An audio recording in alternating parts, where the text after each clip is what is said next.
Ce passe-temps insolite n'est pas tombé du ciel.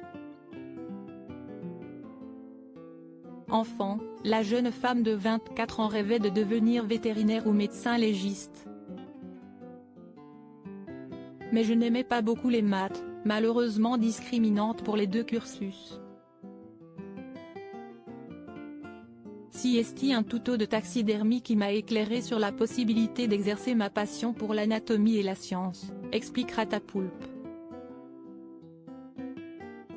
Inspiré de Ratatouille, le film de Disney, et de son surnom Poulpe, son pseudo lui assure un anonymat qui la protège des malveillants. Je ne tue aucun animal, puisque les rongeurs que j'utilise, déjà morts, se vendent comme nourriture congelée pour serpents, précise-t-elle. Mais il m'arrive de recevoir quelques messages burk. Sur Instagram ou sur Le Bon Coin, où je commercialise mes créations, rubrique décoration et non-animaux. Heureusement, c'est très rarement agressif. Du dégoût, elle n'éprouve de son côté aucun pour son travail, loin de tout sentimentalisme. Le plus délicat est de séparer la membrane entre la peau et la chair pour ne pas percer la fourrure contrairement aux chirurgiens. Elle ne met d'ailleurs jamais les mains dans le sang et les viscères, puisque les animaux lui arrivent déshydratés, comme elle le précise en souriant. Un de ses objectifs ? Réhabiliter l'image des souris et des rats en les montrant sous un jour kawaii, c'est-à-dire mignon. Mais ce n'est tout de même pas son but premier. Ce qui m'intéresse le plus, c'est l'exercice en lui-même, qui demande connaissance, expérience et minutie. Le plus délicat est de séparer la membrane entre la peau et la chair pour ne pas percer la fourrure. Ensuite, contrairement au thanatopracteur, dont le but est d'éviter la putréfaction des organes, je vide l'animal pour le remplir de ouate. La colonne vertébrale et le visage tiennent grâce à de la pâte à modeler.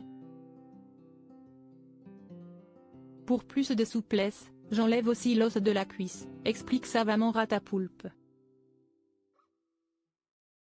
Pour la mise en scène, elle laisse libre cours à son imagination, quand elle n'obéit à une commande en pratiquant qu'elle a mis au point ses propres trucs, aidée de tutos et de forums. Pour la mise en scène, elle laisse libre cours à son imagination, quand elle n'obéit à une commande, on peut tout me demander. Mon plus gros casse-tête, ce sont les accessoires, parce que je dois tout fabriquer, du balai à la jupe en passant par le chapeau. Les patrons pour poupées ne sont pas adaptés. À raison d'un animal par week-end, elle est vite devenue experte en rongeurs et elle a envie d'aller plus loin. Je commence à travailler sur les hamsters et les cochons d'Inde, mais je n'irai pas au-delà de la taille du gros lapin. Le regard des autres est plus souvent intrigué qu'effarouché. La complexité ne tient pourtant pas à la taille, mais à l'épaisseur de la peau. Le rat est plus facile à traiter que la souris, explique cette passionnée, dont c'est le premier loisir, même si elle continue la musculation et le pole dance, plus classique. Quant au regard des autres, il est plus souvent intrigué qu'effarouché. Je ne cache pas ce que je fais, même au bureau. En général, mes amis ont envie de comprendre et d'assister à une séance à domicile, s'amuse-t-elle, loin de tout esprit morbide. Ce qui me plaît, c'est de continuer à apprendre à donner l'air vivant à des animaux morts. Avec une pointe de poésie.